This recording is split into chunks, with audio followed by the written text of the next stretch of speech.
What's up, Gears fans? This is Gears Unlimited, and I'm your host, Guy Blaze, former professional Gears of War player turned commentator who loves the long shot just a little bit too much. But this is gonna be your one-stop shop to obtain all Gears knowledge throughout the week. Before we get into the show, I would like to first address the state of the community. As we all know, Gears 5 is not where we want it to be for now, but it is gonna be getting there. The community has expressed their concerns. Standing where I am, I just want you guys to know that the coalition hears what you guys are saying and they're working tirelessly at fixing it. So we gotta ask ourselves, what can we do in the meantime? And we need to celebrate what makes Gears great. Let's celebrate the players and celebrate Gears Esports. These guys are working hard, preparing for San Diego and going out there to put on one of the best shows for you guys. Without further ado, let's get into it. We're gonna be having Challenger updates. We're gonna be talking to community member Violet and then also breaking down all our Pro League matches. But to give you guys the quick overview of the scores that happened this weekend,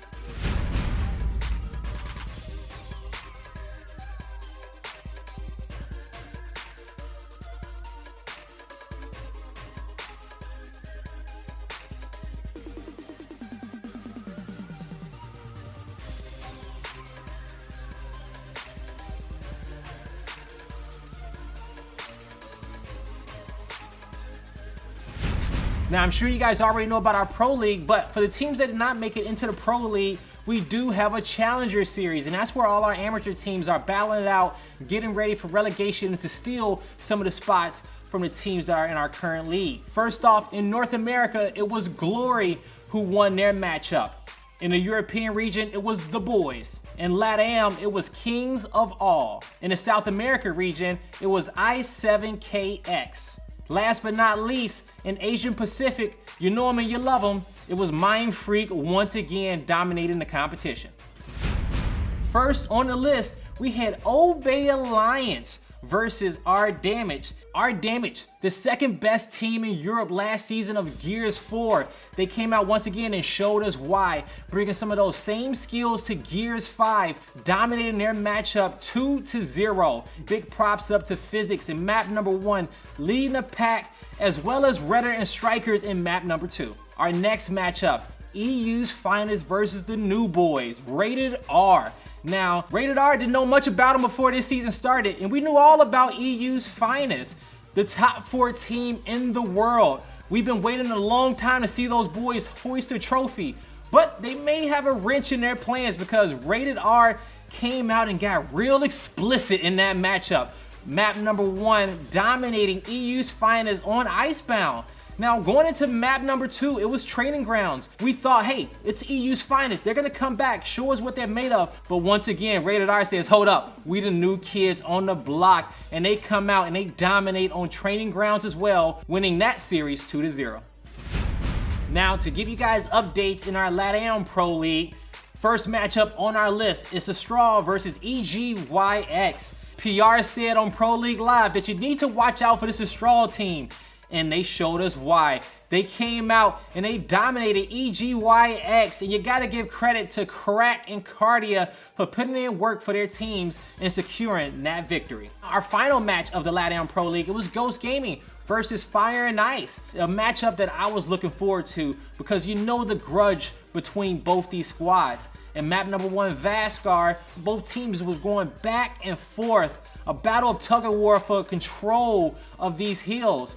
But Detonite, even after almost dropping 60 eliminations, Ghost Gaming still falls in a round 13 where Fire and Ice clutches up and put the stamp on that victory. Going into map number 2, Ghost Gaming shows what real teamwork is all about on Bunker. Utilizing those Lancers, those Marxes, and Botox to best Fire and Ice, and they take that map 7-3. Now, moving on to our final match, we go to District, a map these two teams know all too well. But after round 6, Fire and Ice finds their composure and they figure out Ghost Gaming to pull away with that map and take the series 2-1 and go to your top spot in the Pro League. But before we get into our North American League updates, without further ado, I want to get some help on this couch to help me break down the games and talk Gears of War. I introduce to you content creator and community member Violet. How you doing? Good, how are you doing? I've been doing good. You know, I'm happy to have you on the show. Now, Violet, you are a content creator within our community, but let me not tell the fans who you are. Let the fans know, what you're known for, and how did you get into Gears of War? Well, I got into Gears of War when the first one came out. I was a little kid, and I didn't start playing competitively till Gears of War 4, and that was with my team, Fire and Ice, of course. And yeah, ever since then, I've enjoyed the competitive scene. What was your favorite Gears of War, just out of curiosity? My favorite Gears would be the first one. Would be It Gears was the what? most nostalgic Gears. Mine might have been Gears 2, I think, because that's when I got pro for the first time. But you said that you played with Fire and Ice, so it's definitely a different experience and a different environment playing on land with your opponents right in front of you. You got the trash talk there. You got everybody around your monitors watching. And to me, I feel like that just brings the best out of you. Definitely, it's a different experience. You get the adrenaline going, so it's really exciting. People who haven't done it before, you guys should definitely do it. So now recently, you've been more so leaning into the content creation side of things. I didn't start getting into creating content till maybe 5 years ago. I started. I was streaming off the Xbox, and then I went to my laptop. And after that, I finally got a PC and a better capture card. Yeah, and it's all about starting somewhere and just hitting live, really, right? I feel like a lot of people, they say that they want to do it, but they just so many times are preparing the content where you just gotta hit play and go for it. Just try to be consistent with whatever you're doing, and try to find your niche. For example, if you want to create videos, you can do that, but what do you want to focus on? Like competitive, do you want to focus just on competitive, or do you want to do social, like rank with viewers, streaming, stuff like that? The tips and trick videos, scrims, rather if you're on the casual side of doing a horde, the campaign, whatever it is, but putting out that content is going to be everything. Right, I agree. Anything that you do, scrims, rank with viewers, you can stream it, you can make clips out of them and put them on YouTube. There's a lot of things you can do. To be a content creator, I think streaming is the easiest one because, you start streaming and you take that video, right? And then from that stream, you can pull 4 or 5 clips in which you can repurpose those clips, put a little bumper on the front and the end, post those clips to Twitter. Now, another form of content in which we can talk about is vlogs. Now, I know you're vlogging as well. I've had the pleasure to guest star in a few of your vlogs, and I've met you at some of these events. How has that experience been, and what made you get into vlogging? So I got into vlogging my first Mexico event, which was season 2 for Gears of War, and I didn't start with a camera. I actually started with my phone. I started recording with my phone. I said, hey, I'm just gonna put this into a vlog. And people started to like it, and I was more encouraged to make more vlogs. It's allowed me to give a different perspective in a way, because when you're watching Gears of War streams and stuff, like you don't see the outside part of it. So with anyone's vlogs, if you vlog an event, viewers are able to see another side of a world. I will say that, especially for me personally, starting off vlogs it could be difficult because you have to be vulnerable and open up your life to everybody, and bring them in behind the scenes. But once you kind of get comfortable in that and just, recognizing, hey, you know what, let me open up and show the fans who I'm about. You having the courage to be vulnerable like that allows fans to open up with you as well, right? And that kind of draws them to you. I agree. And when you're doing your vlogs, make sure you are enjoying yourself. Just have fun with it. And the more you have fun with it, the easier it becomes. And you don't have to say to yourself, oh, I don't want to, I have to vlog this now. Like, just make it a good time and you'll have fun. Don't worry about the haters. Don't worry about making it perfect. Don't worry about what everybody's going to say about your content, because guess what? They not making content. Exactly. All right? And the people who you attract will rock with you. They will support you. But it's all about all of us saying, hey, you know what? Let me show the world how creative I can be, and let me just kind of take them into my life. Okay, now let's shift gears a bit. Let's actually talk about our North American Pro League that we didn't get a chance to talk about beforehand. And so this week we had Mazer versus Gods on the show, and then we had NRG versus Reciprocity. Let's talk about Mazer and Gods first. So map number 1, I saw that Mazer was having a hard time in the beginning. I think Gods went up maybe, was it 6-0, I think? And they came out on fire, 6-0, and it was just looking like, okay, this is the action they're bringing to the Pro League, because we knew how talented Mazur was going in before this, especially winning that first qualifier and getting to this point now. But Gods, man, the one thing that I love is that you got the reunion of the duo of Speedy and Frag Out. They've been on a team before, so they definitely have the chemistry there. Now, going over to map 2, this was another one in which, starting off, Gods come out to a hot start. They go up 3-0, and all of a sudden we find that the score is 4-4. So again, Mazur was stumbling a bit in the beginning, but I think for Mazur, they kind of, they don't let that discourage them. They just brush it off and they start, they start rolling forward and they keep going. So I think that's the advantage for them. Yeah, when they start picking up momentum, it's kind of hard to stop those boys. And they got that comeback mentality. I think Mazur, when their backs are against the wall, these boys are like, all right, this is where we hit our full form. This is where we get to do our best work. And we saw on Training Grounds, they got it to 5-5, and then they end up winning those last 2 rounds and forcing our map number 3. And in map number 3, we're going over towards Asylum. So talking about Asylum a little bit, this was another map in which God started off 4-1. Right. Once again, Mazur was down, but they definitely picked it up.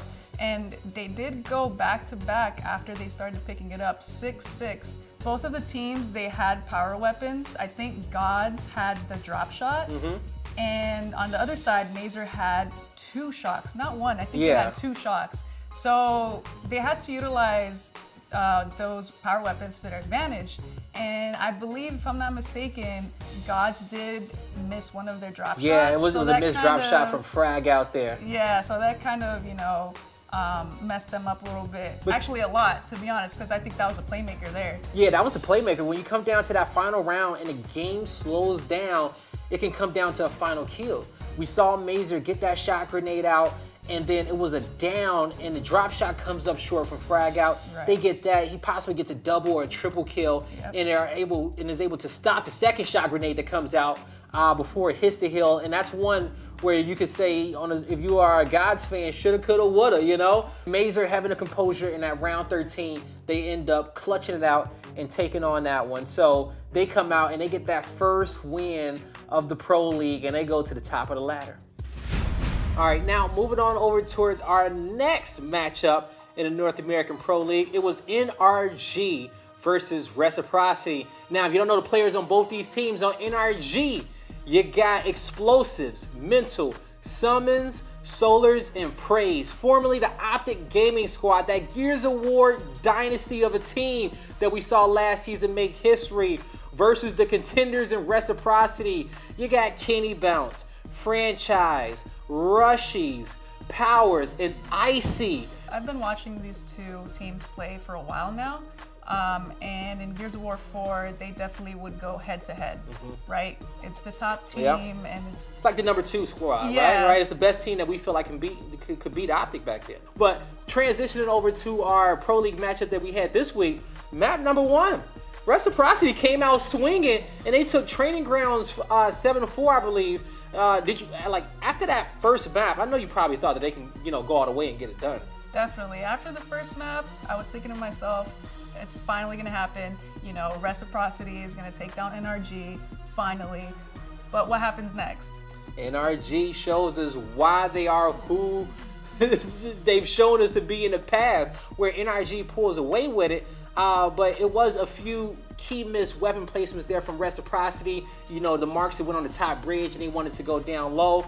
Also, another factor that you got to throw in, Solar's on host pretty much the entire series as well. NRG closes out that one, and they send us to map 3. Right, and on the third map, Asylum, I feel like NRG was feeling too comfortable, and when NRG feels too comfortable, it's almost a wrap.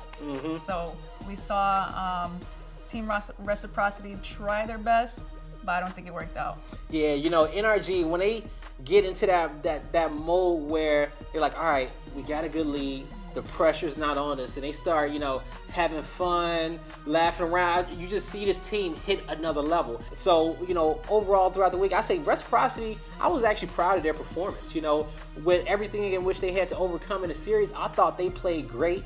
I'm excited to see them I'm excited to see their second Pro League match because all teams play each other twice in a Pro League. So I'm excited to see if that's going to be a different result. It definitely can be, and also their performance in San Diego. They are in the perfect positions to get that practice.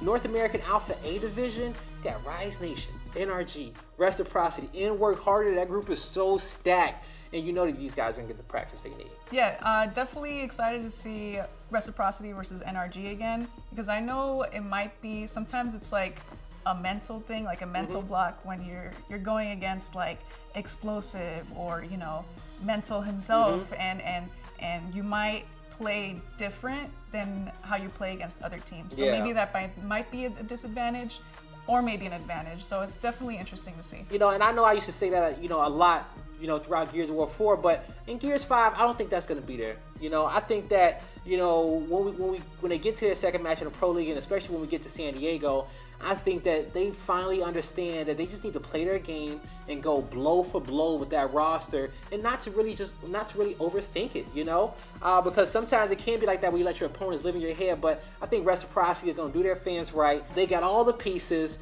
We're just going to have to wait to San Diego to see if they can hoist that first trophy as a unit. Now, Violet, one thing I thought would be cool to do, now I used to do it at the end of the hot seat, but I was playing players 1v1, okay? Because I figured that, you know, after getting to know you and after talking to you, I need to know how good you are in Gears, all right? And so I'm challenging you to a 1v1, but I want to play you when you are at your most comfortable, when you cozy. I'm talking about your favorite shoes, your favorite shirt, your monitor, your controller, in your environment. Blaze, I know you're a commentator, but you're talking way too much. Man. Let the gameplay do the talking. You know what? I got something for you. Watch this. First to 10 rounds execution starting the game. Nah, I feel like Guy Blaze is you had your time. Nice composure. Wait, I don't know why I'm just gonna start laughing. Because I was trying to get you to fake off that cover.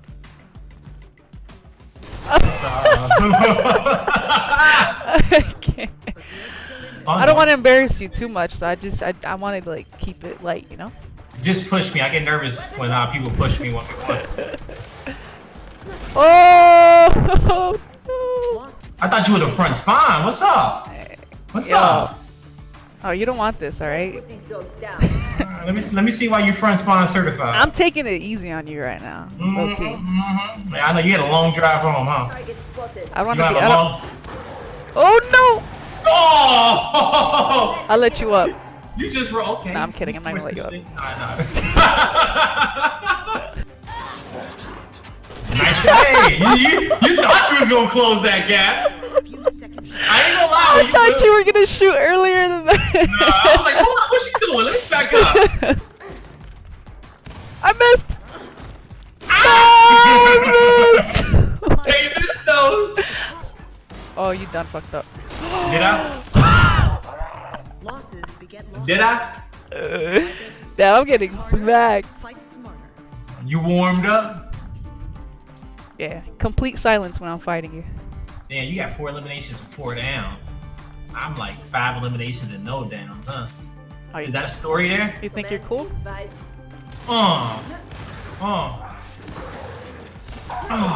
shot. Oh, you hurt. Oh, you hurt. Up A. Up A again. Oh! You can't let me get you one shot. You gotta get me one shot first. You right. I just gotta trade blow for blow at a distance. That's all good. So why don't you push me? How about that? I've been trying to push you. Hold on, let me reset real quick. Nah, you don't reset. I can't. Oh, you hurt. Oh, you hurt. Oh, you hurt. Oh, I didn't do anything about it.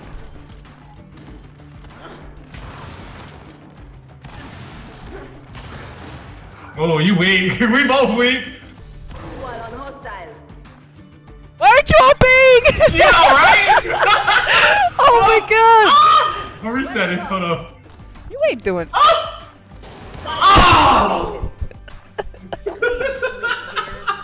Carry on. Yo, you're actually pretty smart. I'll give it to you. I need to make sure this get 8-8 before you get to 9. That's all I care about. I don't want to have to go perfect for 3 rounds. I'm cool for going perfect for 2, but perfect for 3? We've got Summons versus Identivs here. Got And eyes they on about to go into. I'm dead. Oh my goodness. I did that. Never stop. I did that.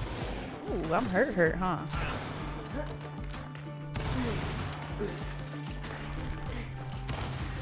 You too?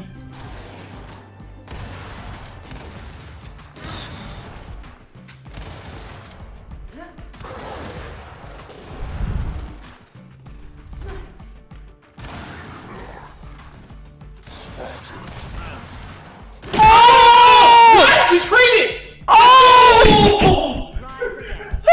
Finish this fight. Let's get it! There's no way. I'm with it. Come on. Come on. Round 18. I want it.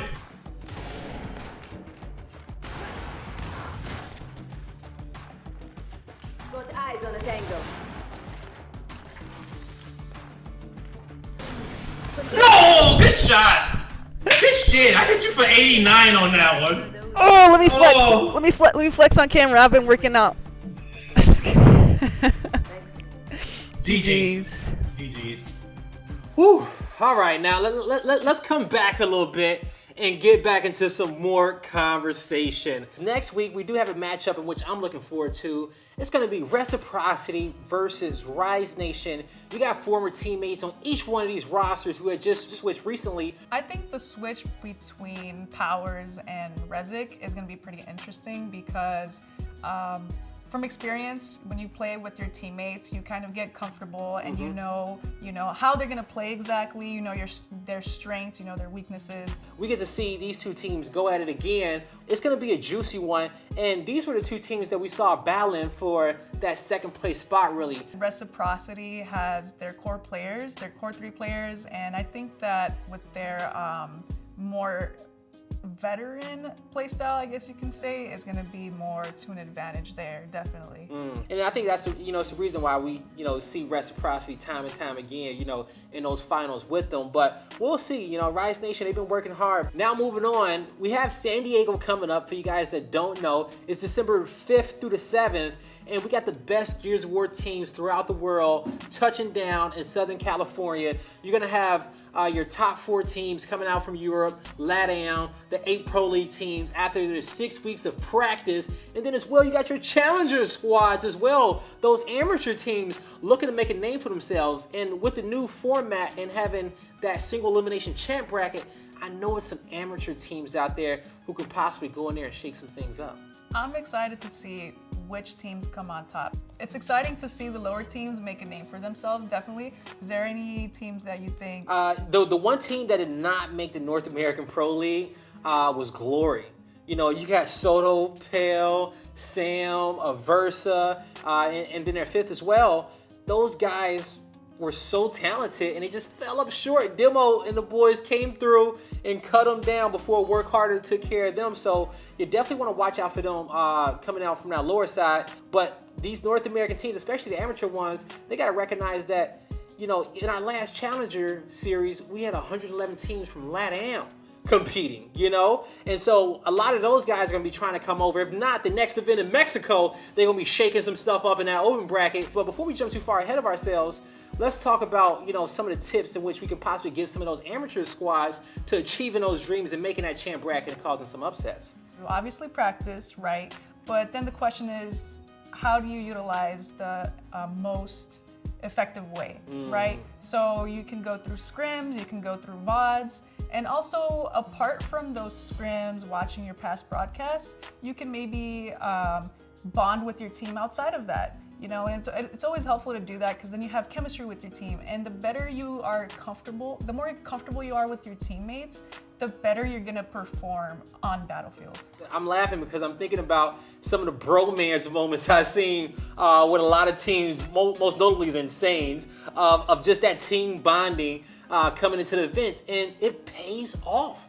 But, you know, having a repetition and going back and making sure you're working on those key mistakes you're talking about every single round, not practicing to just win the scrims, you know, not practicing for that short-term glory.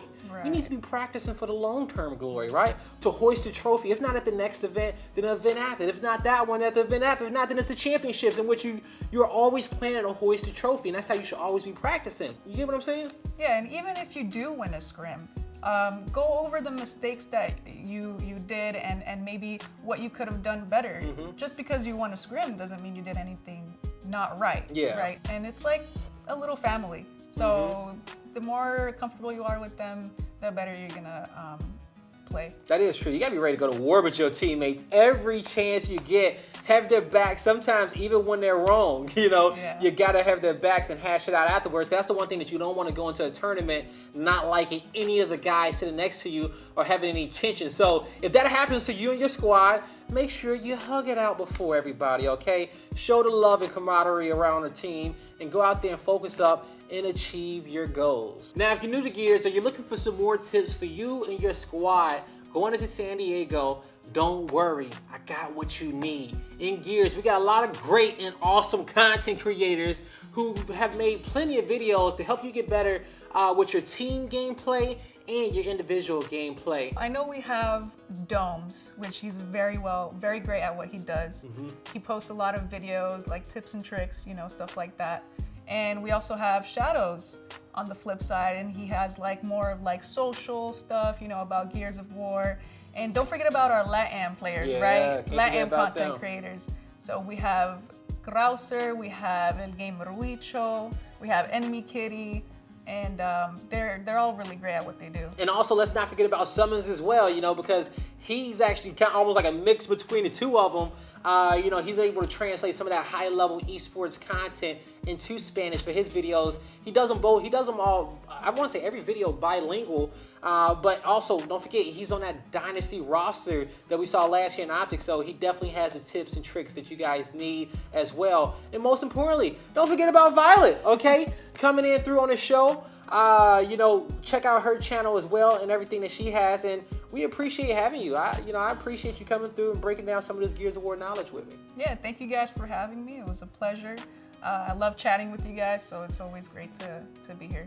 All right, so shout out to Motivate Gaming, I Promise GG, Respawn, Sony, and EGL. Also, shout out to the Flamingo fam out there. Flamingo fam? Yeah, that's my people. That's the peoples? That's my Okay, peoples. Flamingo fam, shout out to them.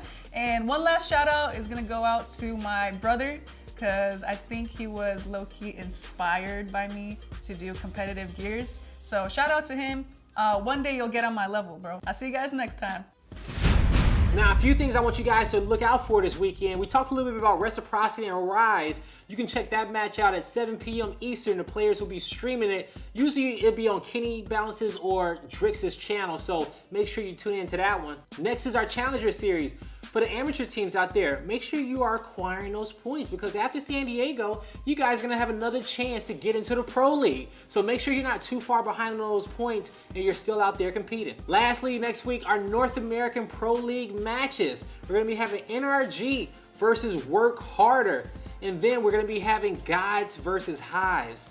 That's going to be two good games. We get to see, you know, a little bit of old school and new school make some names for themselves. You guys don't want to miss that. Whew, that is the first show in the books. We appreciate you guys at home for having as much patience as you do and for coming through and enjoying this one. And we hope you guys were able to take back some tips and get all the information you needed when it comes down to Gears Esports. If you're in the California area and you want to join me on the show, hey, reach out to me. I would love it for you guys to come down and chop it up talking Gears of War with me. That's it for me. We see you guys at the next show.